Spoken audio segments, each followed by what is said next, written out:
Hello everyone. आज हम लोग पढ़ने वाले हैं private public and global enterprises, जो बिजनेस स्टडीज़ का क्लास 11 का थर्ड चैप्टर है। तो इसमें हमारा आज का टॉपिक रहेगा डिपार्टमेंटल अंडरटेकिंग। तो ये क्या है और इस चैप्टर में क्या है हम लोग अब डील करते हैं। सबसे पहला चीज़ कि जो चैप्टर का नाम है private public and global enterprises, तो इसमें ये वर्ड क्या कहता है, प्राइवेट का मतलब क्या, पब्लिक का मतलब क्या और ग्लोबल इंटरप्राइजेस का मतलब क्या। देखो, इंडियन इकोनॉमी में जो प्राइवेट सेक्टर बोला जा रहा है, प्राइवेट सेक्टर का मतलब जो प्राइवेट इंडिविजुअल्स के द्वारा रन किया जा रहा है। ठीक है, प्राइवेट इंडिविजुअल्स के द्वारा जो रन किया जाएगा उसे प्राइवेट सेक्टर कहा जाएगा। पब्लिक सेक्टर इंटरप्राइजेस का मतलब जो गवर्नमेंट से रिलेटेड होगा, गवर्नमेंट ओन्ड होगा या गवर्नमेंट का जिसमें स्टेक होगा, वो पब्लिक इंटरप्राइजेस हो गए। और ग्लोबल इंटरप्राइजेस का मतलब क्या हो गया, तो ग्लोबल इंटरप्राइजेस जो इंटरनेशनली रन किए जा रहे हैं, ग्लोबल लेवल पे रन किए जा रहे हैं, वो हो जाएगा आपका ग्लोबल इंटरप्राइजेस। तो इसमें प्राइवेट सेक्टर में जो जो आता है वो तो हमने डिस्कस कर लिया है, जैसे सोल प्रोप्राइटरशिप सेकेंड चैप्टर में ही आपने पढ़ लिया, पार्टनरशिप सेकेंड चैप्टर में ही पढ़ लिया, कोऑपरेटिव सोसाइटी आपने फर्स्ट सेकेंड चैप्टर में ही पढ़ लिया है, फिर Hindu undivided family business, joint stock company, ये सभी सेकेंड चैप्टर में आपने पढ़ लिया। इसमें अब है मल्टीनेशनल कंपनीज। ठीक है, तो सीबीएसई में ये जनरली हटा दिया गया है और जॉइंट वेंचर भी, लेकिन इसके बारे में भी हम लोग पढ़ेंगे। एमएनसीज भी पढ़ेंगे, मल्टीनेशनल कंपनीज भी पढ़ेंगे और जॉइंट वेंचर भी पढ़ेंगे। तो ये दो टॉपिक इसमें आपका रहेगा।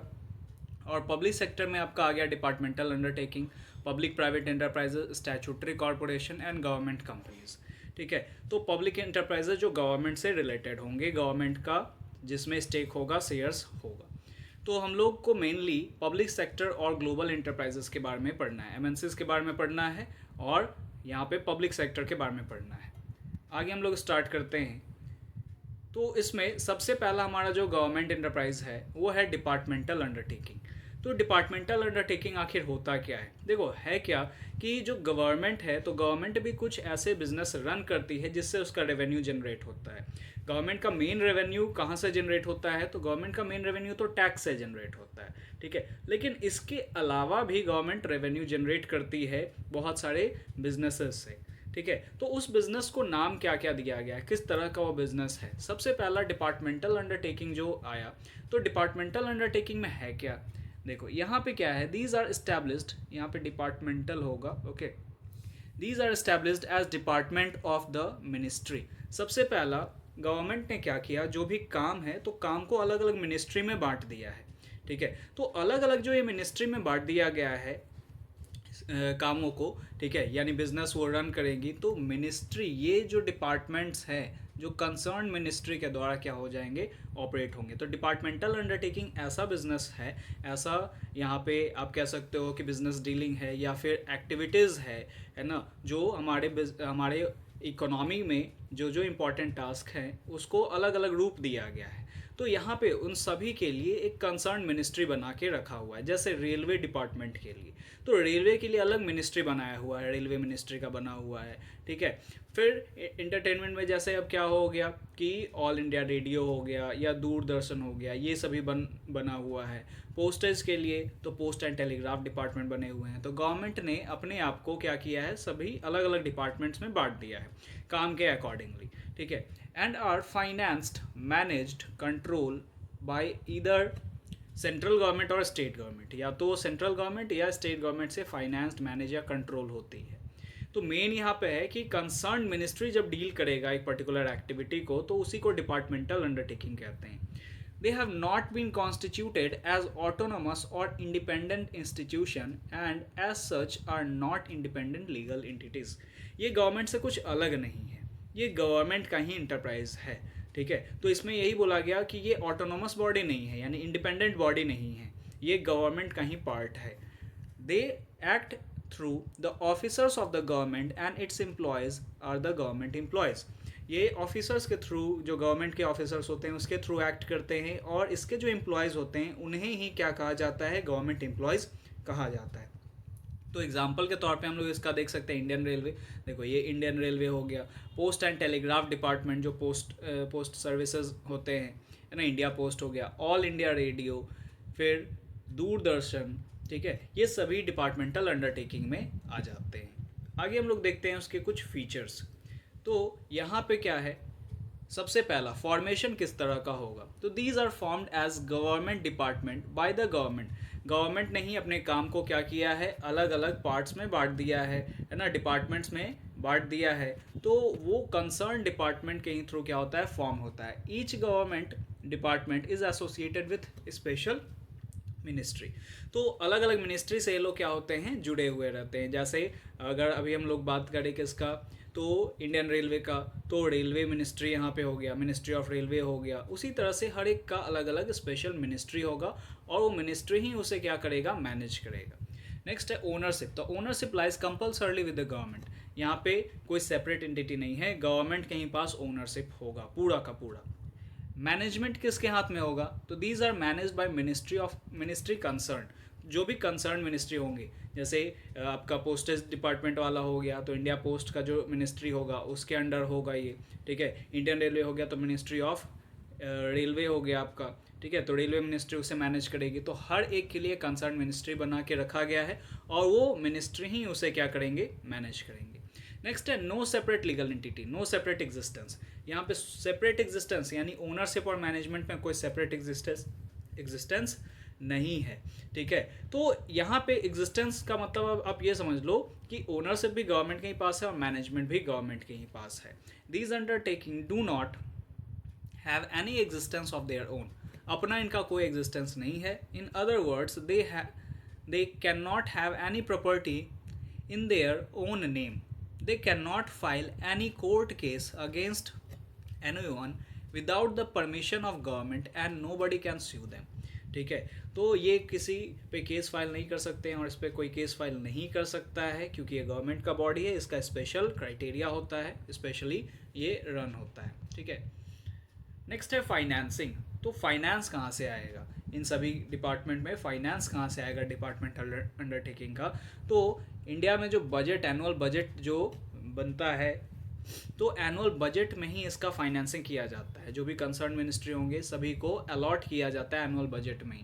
तो allocated of the government and all its earning go to government treasury. और जितने भी अर्निंग है वो गवर्नमेंट के ट्रेजरी में चला जाता है, ठीक है। यानी फाइनेंस हो रहा है गवर्नमेंट के बजट से और वो पैसा भी पूरा का पूरा चला जा रहा है कहाँ पे, तो गवर्नमेंट के। तो ऑर्गेनाइजेशनल स्ट्रक्चर का अगर हम लोग बात करें तो ऑर्गेनाइजेशनल स्ट्रक्चर का मतलब क्या हो जाता है कि ये जो पूरा स्ट्रक्चर, या स्ट्रक्चर का मतलब यहाँ पे हो गया कि किस तरह से रिपोर्टिंग होगा, कौन इसे मैनेज करेगा, है ना। रिक्रूटमेंट किस तरह का होगा, कौन क्या काम करेगा, ये कौन डिसाइड करेगा, ये पूरे का पूरा ऑर्गेनाइजेशनल स्ट्रक्चर में आ जाता है। तो ऑर्गेनाइजेशनल स्ट्रक्चर में क्या कहा गया, the departmental organisations are run by government servant. Government servant के द्वारा ही रन किया जाता है।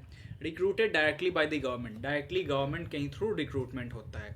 और कौन हेड करता है इसे, तो इंडियन एडमिनिस्ट्रेटिव सर्विस, IAS, है ना। IAS ऑफिसर, सिविल सर्वेंट जो होते हैं वो इन्हें हेड करते हैं, यानी इनके ही अकॉर्डिंगली क्या होता है, रिक्रूटमेंट होता है। नेक्स्ट इसमें मेरिट्स देख लें अगर हम लोग, तो मेरिट्स क्या क्या मेरिट है। सबसे पहला इजी फॉर्मेशन, गवर्नमेंट जब चाहे इसे आसानी से फॉर्म कर सकती है, as registration is not needed for their formation. इनके फॉर्मेशन में रजिस्ट्रेशन नीडेड नहीं है क्योंकि ये टोटली गवर्नमेंट का ही एडमिनिस्ट्रेटिव है, ठीक है। एडमिनिस्ट्रेटिव डिपार्टमेंट के ही अकॉर्डिंगली चलता है। इफेक्टिव कंट्रोल, कंट्रोल यहाँ पे इफेक्टिव होगा कैसे, the management of these undertaking work under the rules framed by the relative ministry. तो जो भी रिलेटिव मिनिस्ट्री होगा वही उसे कंट्रोल करेगा। अब जैसे रेलवे मिनिस्ट्री हो गया तो रेलवे मिनिस्ट्री ही उसे क्या कर रही है, कंट्रोल कर रही है, ठीक है। तो कंट्रोल लगाना फिर आसान होगा, इसमें कोई अलग कोई दूसरा मिनिस्ट्री उसमें इंटरफेयर वगैरह नहीं कर सकता है, तो इसमें कंट्रोल लगाना फिर आसान होता है, ठीक है। नेक्स्ट है increase in government income, government का इनकम बढ़ता है इससे ऑब्वियसली।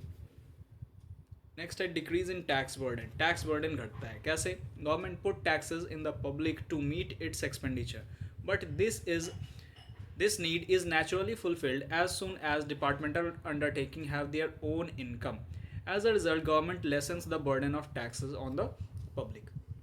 तो पब्लिक पे जो भी टैक्स लग रहा है वो क्या हो जाता है, कम हो जाता है। कैसे कम हो जाता है, तो गवर्नमेंट का मेन सोर्स ऑफ इनकम क्या था, टैक्स था, तो टैक्स ज़्यादा चार्ज कर रही है। टैक्स ज़्यादा चार्ज क्यों करना पड़ रहा है? क्योंकि उनका कोई अपना रेवेन्यू नहीं है। अब ये सभी अगर डिपार्टमेंटल अंडरटेकिंग चलेंगे और इससे जो भी रेवेन्यू जनरेट होगा, ये रेवेन्यू जनरेट जैसे होने लगेगा गवर्नमेंट को, तो गवर्नमेंट क्या करेगी? टैक्स कम करने लगेगी। ठीक है, तो मेन पर्पस था रेवेन्यू। रेवेन्यू कहीं से भी आ जाए, चाहे टैक्स से आ जाए चाहे इससे आ जाए, तो टैक्स का रेट वहाँ पे कम कर देती है अगर इन सभी से अर्निंग अगर अच्छा हो रहा है तो। नेक्स्ट है इजी फाइनेंसिंग। फाइनेंस आसानी से यहाँ पे इंतज़ाम हो जाता है। कैसे? तो अभी हमने देखा एनुअल बजट में वो एलोकेट हो जाता है।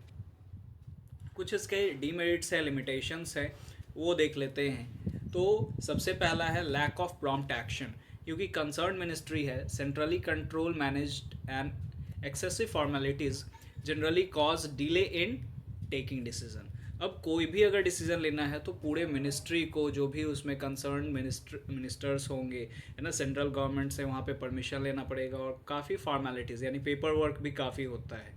ठीक है, तो तुरंत एक्शन यहाँ पे नहीं लिया जा सकता है। नेक्स्ट है lack of flexibility. There is lack of flexibility due to strict government rule whereas it is essential for the successful operation of an undertaking.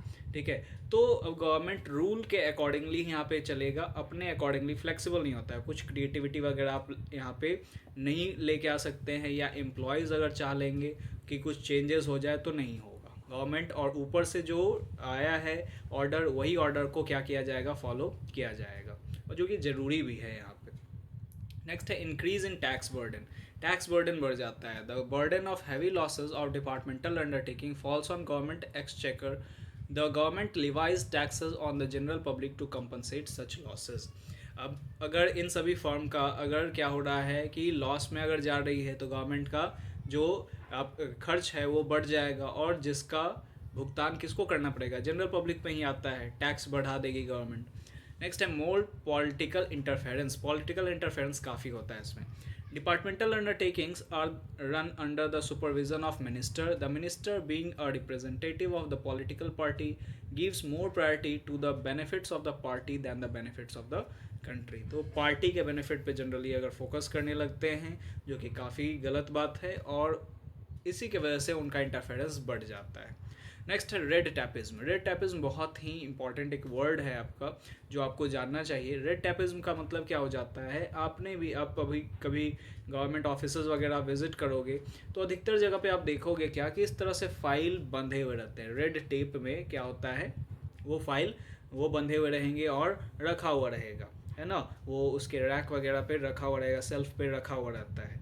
ठीक है, अब ये है क्या? यानी एक्सेसिव पेपर वर्क के वजह से वो कोई भी काम पूरी तरह से कंप्लीट नहीं होता है। बहुत, यानी कि कोई भी काम का यहाँ पे मतलब ये नहीं है कि अब यहाँ पे क्या हो गया कि बहुत सारे काम वहाँ पे कंप्लीट नहीं होते हैं। सभी काम हम लोग बात नहीं कर रहे हैं, लेकिन बहुत सारे काम कंप्लीट नहीं हो पाते हैं और वो फिर बंडल बना के रखा जाता है। ठीक है, तो अब जैसे कोई सर यहाँ पे अगर हम लोग देखें तो कोई पर्टिकुलर डॉक्यूमेंट अगर नहीं है, ठीक है, अगर काम करवाया जा रहा है पब्लिक से, पब्लिक को बोला जा रहा है कि आप ये डॉक्यूमेंट्स वगैरह सबमिट करो, और डॉक्यूमेंट नहीं है, एक्सेसिव पेपर वर्क की वजह से अब वो क्या हो गया, काम अधूरा ही छूट गया और वो बंधा के रखा गया। ठीक है, तो यही चीज़ हो जाता है कि excessive paper work and the habit of not finishing the work give rise to red tapeism. Consequently, there is a heap of files in red tape and no work comes to an end.